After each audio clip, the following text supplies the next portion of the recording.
Uno de los datos más importantes finalmente que se han registrado en esta semana tiene que ver con la caída en los niveles de producción de la actividad industrial. Para Orlando Ferreres ha estado en torno al 3,2% en los primeros 7 meses del año. Para el INDEC, que midió hasta junio, la caída está en la misma magnitud, 3,2%.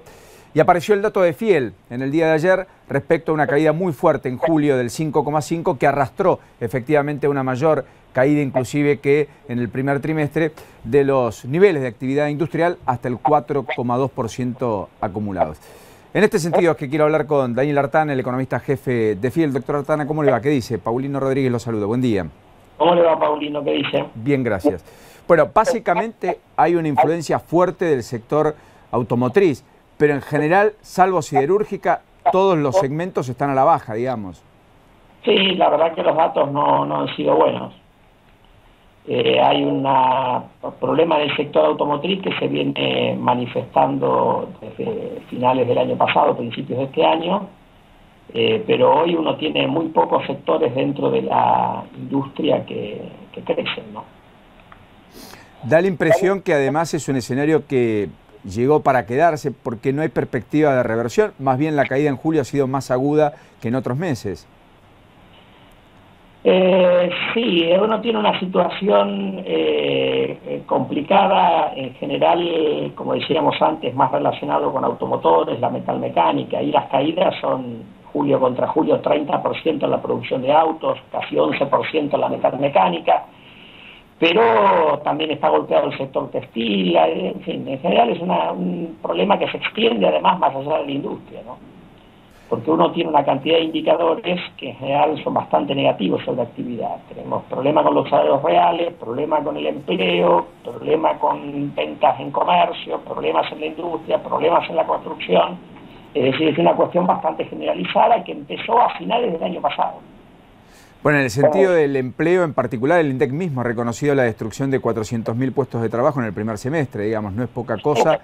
Hay que tener un poquito de cuidado con el dato porque hubo un cambio en la población, si uno ajusta quizás es un poco menos, ¿no? Pero la caída, de todas formas hay reducción de empleo, yo diría por lo menos 200.000 personas y puede ser un poco más. Y eso está más agudizado en el empleo privado porque el empleo público ha seguido creciendo, con lo cual en el empleo privado uno tiene una caída importante, que se suma a una caída de los salarios reales y por lo tanto la masa salarial en términos de capacidad de consumo está bastante resentida, ¿no? Sí, es más, en ese sentido la ciudad ha relevado una merma en el consumo de alimentos por caso del 4,1% en el segundo trimestre, incluso más pronunciada en electrodomésticos fue también la caída, y en la actividad comercial en la provincia de Buenos Aires la merma es del 5,5%.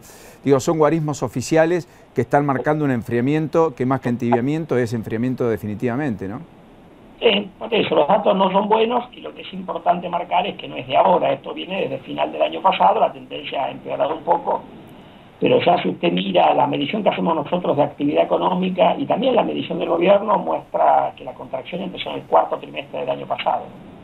Hoy se conoció una inversión de 550 millones de dólares para todo lo que tiene que ver con el área geológica de Vaca Muerta en la provincia de Neuquén, en asociación con YPF. Más allá del acuerdo con Chevron, parece una de las primeras rúbricas importantes en esta materia. ¿En qué punto estamos en materia de exploración, producción, en materia hidrocarburífera? Porque hay datos contrastados, digamos. YPF dice estoy produciendo más, la rentabilidad ha mejorado ostensiblemente, acompañado por el aumento de precio de las naftas, que no ha sido menor este año, casi 40%. Pero la verdad es que hay indicadores del INDEC que están mostrando que la producción en el primer semestre de naftas, en particular premium, han bajado casi un 10%, digamos. Bueno, pero lo que pasa es que YPF es una empresa integrada, ¿no? En realidad a nivel de producción YPF está aumentando su producción, el resto de las empresas todavía tiene alguna caída, en el neto estamos más o menos neutro, en particular en el caso del gas, que es donde estamos importando mucha energía, ¿no? Yo le diría que ahí obviamente Vaca Muerta genera un gran atractivo, lo que pasa que se va avanzando con cuentagotas. En la medida en que uno tuviera un marco regulatorio y una economía ambos mejores, yo creo que ahí habría inversiones de varios miles de millones de dólares, ¿no? Un poco está trabado porque estamos, el resto del mundo ve que estamos en default, y el marco regulatorio, donde ha habido mucha codicia por parte de los gobiernos provinciales que han alterado las condiciones tributarias. Hay toda una discusión que usted habrá visto que se está tratando de arreglar con este proyecto de ley, que a mi juicio tampoco es bueno, pero bueno, el tema es que ahí uno no tiene una señal clara que permita una participación de empresas internacionales mucho más contundente de la que hemos tenido hasta ahora. Pero ahí hay un gran potencial. Yo creo que si hiciéramos las cosas bien ahí, las inversiones podrían ser muy importantes.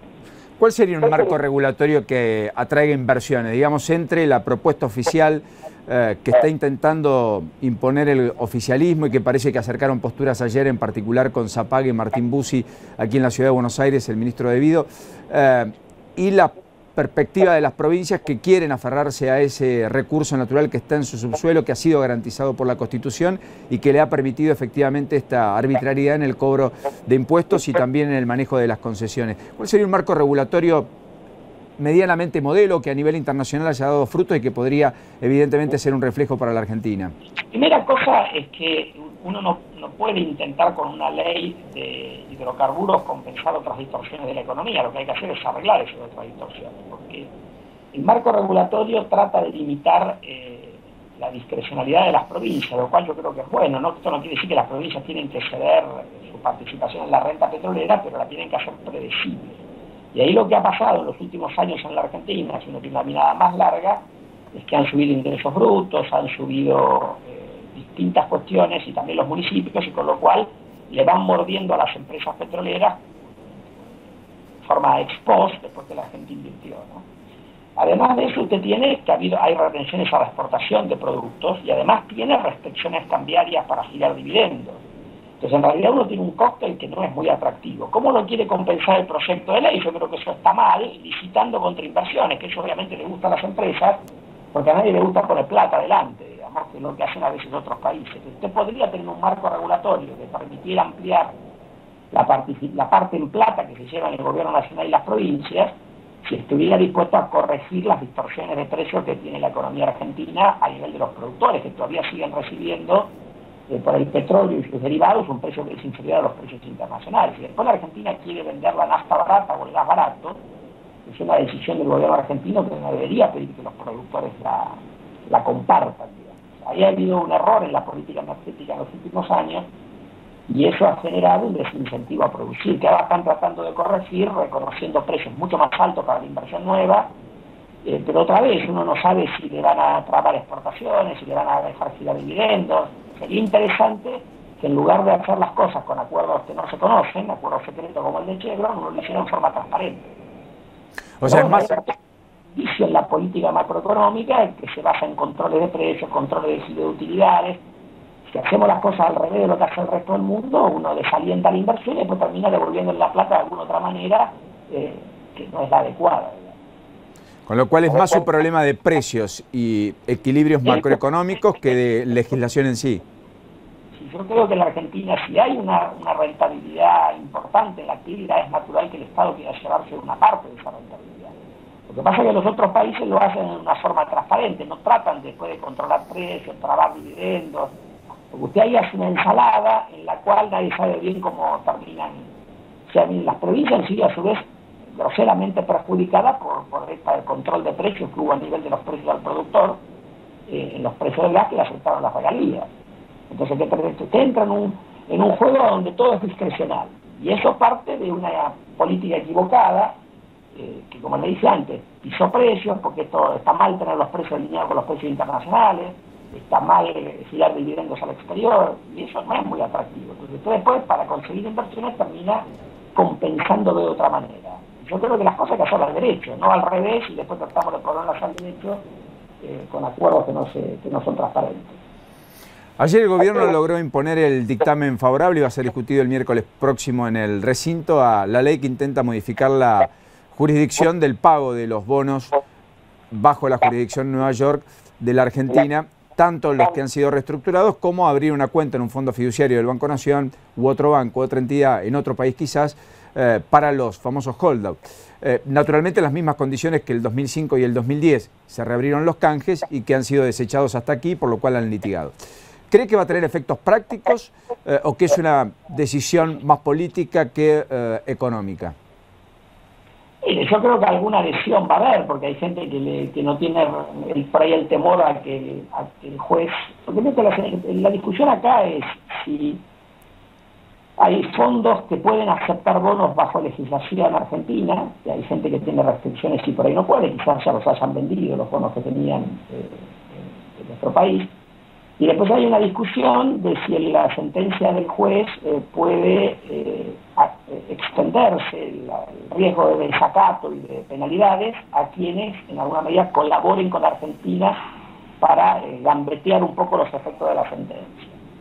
Yo sospecho que habrá fondos que no tienen ese temor y decidirán privilegiar cobrar y por lo tanto participarán, y ahí Argentina puede hacer esto de una forma práctica que de hecho ha trascendido en los últimos días, que es no es un canje permanente, sino es en algún momento uno puede volver a darle los bonos bajo ley internacional, es decir, como una suerte de canje transitorio, para ponerlo de alguna manera, para que vayan cobrando los cupones de interés. Se podría hacer separando el cupón, como se ha hecho alguna vez con la deuda argentina, y en realidad no le va pagando el cupón y siguen teniendo los bonos bajo ley americana, hay distintas alternativas.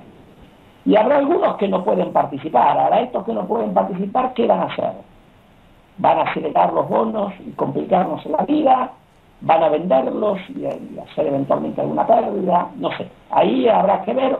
Yo creo que hay una chance de que participe bastante gente en este canje, pero no creo que participen todos los que han hoy afectados por la sentencia del juez Dieza, que son aproximadamente gente que tiene alrededor de 28.000 millones de dólares en bonos. Yo veo difícil que entre los 28. Sí ayudaría mucho que la Cámara permita sacar de esta ensalada a los que tienen bonos bajo ley argentina, que entraron al canje, discount y par, y los que tienen bonos bajo ley europea, sobre todo.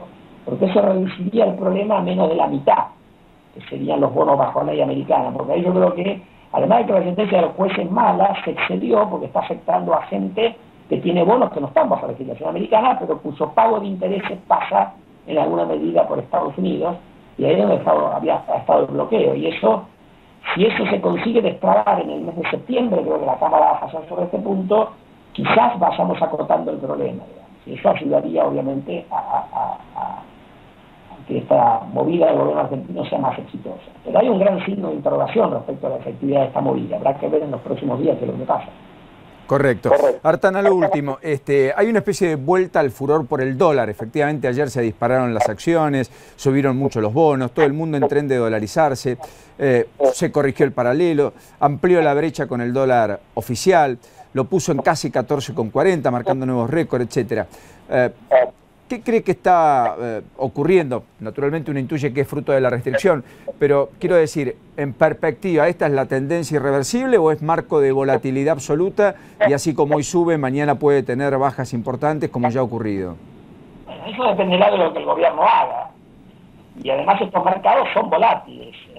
No es solamente un problema de volumen, porque el mercado blue es realmente chiquito y por lo que dice todo el mundo, y por lo tanto tiene mucha volatilidad precisamente porque es chico.